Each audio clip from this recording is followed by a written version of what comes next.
Muhammad sallallahu alaihi wasallam, beliau bersabda, sallallahu al-'afwa wal 'afiyah, fa innal 'abda la yu'ta ba'da al-yaqin khairan minal 'afiyah. Mintalah kamu kepada Allah maaf dan juga afiah, perlindungan.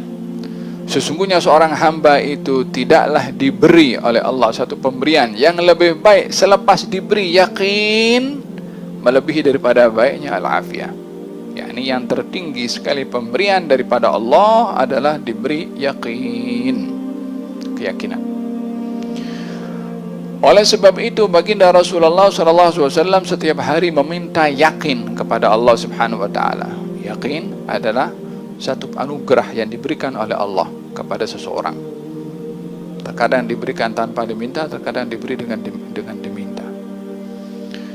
Dalam doa fajar, baginda Rasulullah SAW selalu berdoa, Allahumma nas'aluka imanan daiman yubashiru qalbi was'aluka yaqinan sadiqan hatta a'lamu annahu la yusibani illa ma katabtahu alayya. Ya Allah, aku memohon kepada Engkau keyakinan yang sungguh-sungguh, sehingga aku yakin apa saja yang dituliskan dan ditentukan oleh Engkau, yakni tidak ada sama sekali keraguan-raguan. Setiap hari Nabi meminta kepada Allah al-yaqin. Was'aluka yaqinan sadiqan. Aku mohon kepada Engkau ya Allah dianugerahkan keyakinan yang sungguh-sungguh. Apakah itu keyakinan? Al-yaqin, kata Al-Allamah Al-Habib Umar mengatakan, huwa ibaratun an quwwatil iman wa thabatihi wa rusukhihi fil qalbi hatta yasira kat-tawdish syamikh.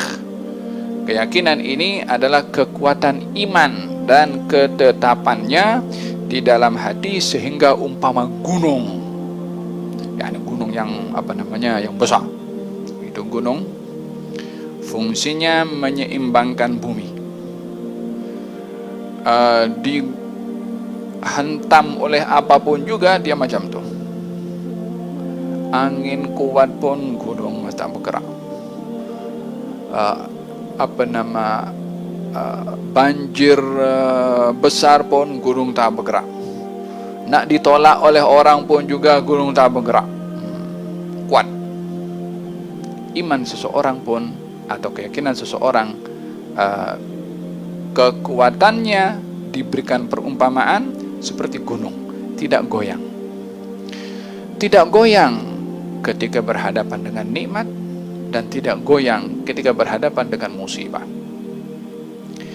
Tidak goyang ketika berhadapan dengan nikmat sehingga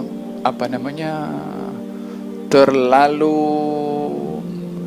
menilai kepada dirinya ketika mendapat nikmat, aku ini hebat, aku ini begini, aku ini begini. Yakinnya tak kuat. Bila mana dia berhadapan dengan musibah, dia pun tak bergoyang juga, hatta diduga dengan dugaan. Orang yang punya keyakinan yang merupakan kesempurnaan iman, ketika mendapatkan nikmat, ketika mendapatkan musibah, tidak berubah wajahnya, ceria, masih senyum, masih boleh berinteraksi dengan sesiapa sahaja, tidak nampak mukanya macam kalam kabut. Di dalam Al-Quranul Karim Allah Subhanahu wa taala berfirman, "Ma asabakum min musibatin fil ardi wala fi anfusikum illa fi kitabin min qabli an nabra'aha inna dzalika 'ala Allahi yasir likai la ta'sau 'ala ma fatakum wa la tafrahu bima atakum." Apa saja musibah yang menimpa kepada kamu dan yang menimpa kepada sesiapa yang ada di atas muka bumi ini, semuanya sudah tercatat. Sebelum semuanya berlaku, sebelum apa-apa jadi di atas muka bumi ini, apa yang akan terjadi sudah dicatat. Sehingga bila mana terjadi, bagi orang yang beriman, dia dah tahu dulu benda itu akan terjadi. Dia dah tahu dulu kalau benda itu sudah dicatat terjadi. Bila mana terjadi, maka dia pasrah kepada Allah Subhanahu wa taala dan tidak menyoal kenapa terjadi, macam mana boleh. Walihada Imam Abdullah bin Al-Haddad mengatakan, "Lau walima wa kaif qaul dzil hamak ya'tarid 'ala Allah alladhi khalaq." orang yang dia mempertikai kepada Allah dengan mengatakan andai atau kenapa atau macam mana adalah kata-kata orang jahil, karena dia protes kepada Allah Subhanahu wa ta'ala dengan menyoal kepada Allah, kenapa ini terjadi, mengapa, apa salah aku. Orang yang beriman bila mana berhadapan dengan kejadian-kejadian, baik itu nikmat atau musibah, dia tidak tidak goyang imannya, tidak tertipu dengan nikmat, dan tidak tergelincir dengan berburuk sangka ataupun mengkritik kepada Allah bila mana berhadapan dengan musibah. Likai la ta'sau ala ma fatakum, sehingga kamu tidak menyesal kepada apa yang kamu terlepas daripadanya, wala tafrahu bima atakum, dan tidak gembira dengan apa yang kamu dapat, karena baginya adalah sesuatu sudah dicatat oleh Allah, yang terjadi pasti akan terjadi, walaupun di luar apa kita rancang, walaupun sudah kita pun dah menyusun begitu susunan yang rapi, kemudian yang terjadi di luar yang kita rancang, tidak berubah dia tidak mempertikai, aku dah atur dah, aku dah rancang betul-betul. Walihada diajarkan oleh baginda Rasulullah sallallahu alaihi wasallam, bila mana seseorang itu berhadapan dengan satu keadaan di luar apa yang dirancang bila mana terjadi, katanya qaddarallahu ma syaa fa'ala. Allah dah menentukan takdirnya ini akan terjadi, apa yang dikehendaki oleh Allah pasti akan terjadi. Walaupun yang kita harapkan bukan itu, yang kita rancang bukan demikian, tapi Allah yang menentukan, maka kita tidak boleh komplain kepada Allah Subhanahu wa ta'ala, atau ada perasaan di dalam hati tidak senang, tidak puas hati dengan ketentuan yang ditentukan oleh Allah Subhanahu wa ta'ala, karena kita sudah rancang rapi, ternyata berlaku di luar apa yang kita aturkan. Dalam tulisan Al-Imam Ibn Athaillah As-Sakandari menukil satu kata-kata, katanya, wa in kana wala budda min at-tadbir fadabbiru an la tudabbiru.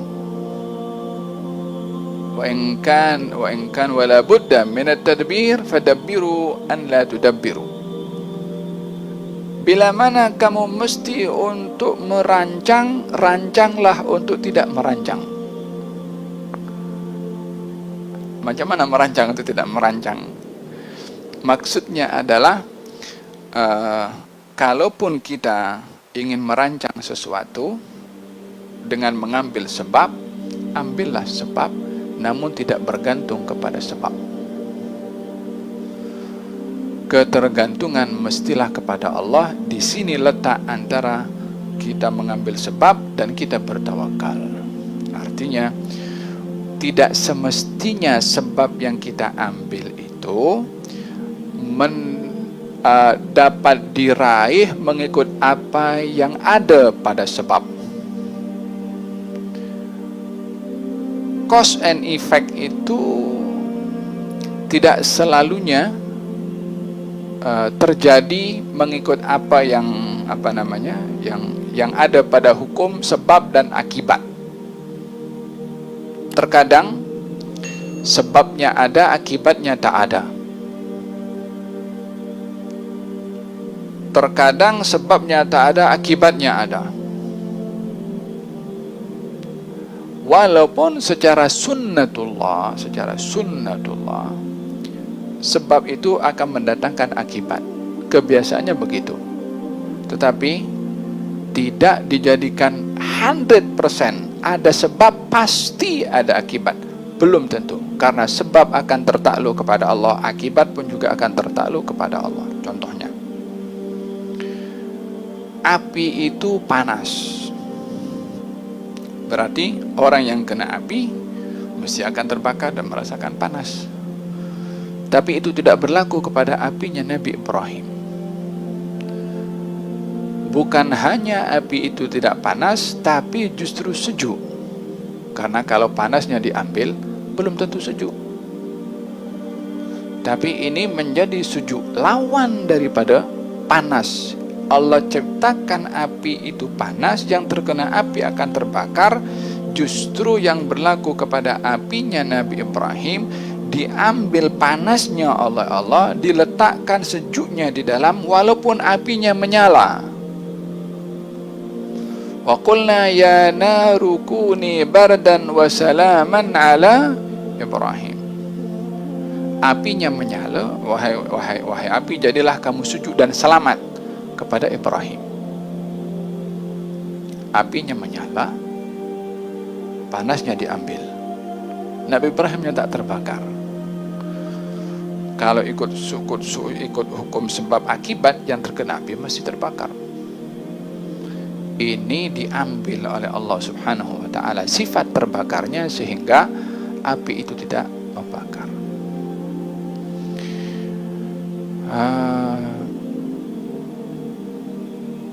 Yang namanya air itu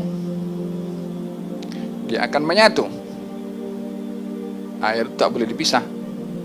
Dipisah dengan pukulan apapun juga, dia akan menyatu balik. Tapi pada peristiwa Nabi Musa alaihissalam ketika ingin melintasi lautan bersama dengan Bani Israel, dipukul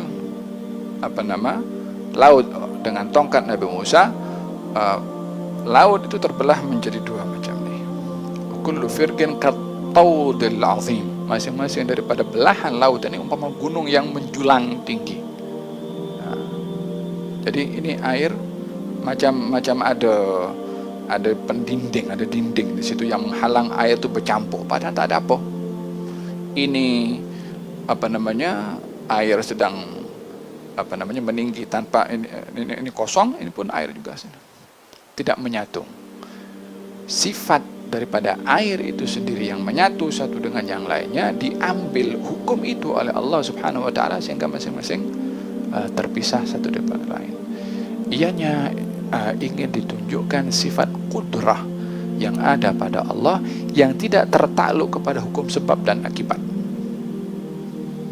supaya tidak ada kepercayaan 100% adanya sebab pasti ada akibat, dan adanya akibat pasti ada sebab. Tidak, kesemuanya sebab ataupun akibat terjadi juga dengan izin dan kehendak Allah. Terkadang akibatnya diambil oleh Allah atau sebabnya diambil oleh Allah, akibatnya ada. Hada berkenaan dengan berkenaan dengan hukum sebab dan juga akibat. Nah, mari kita sama-sama selalu follow dan juga tentu lakukan pada semua channel-channel dakwah yang baik yang menyebarkan agama Allah Subhanahu wa ta'ala, karena hak itu, kebenaran, bila dijunjung tinggi dan dipertahankan, tentu batil akan hilang. Namun kalau kita tidak bekerja sama dalam mendukung kebenaran, maka otomatis kebatilan akan merajalela.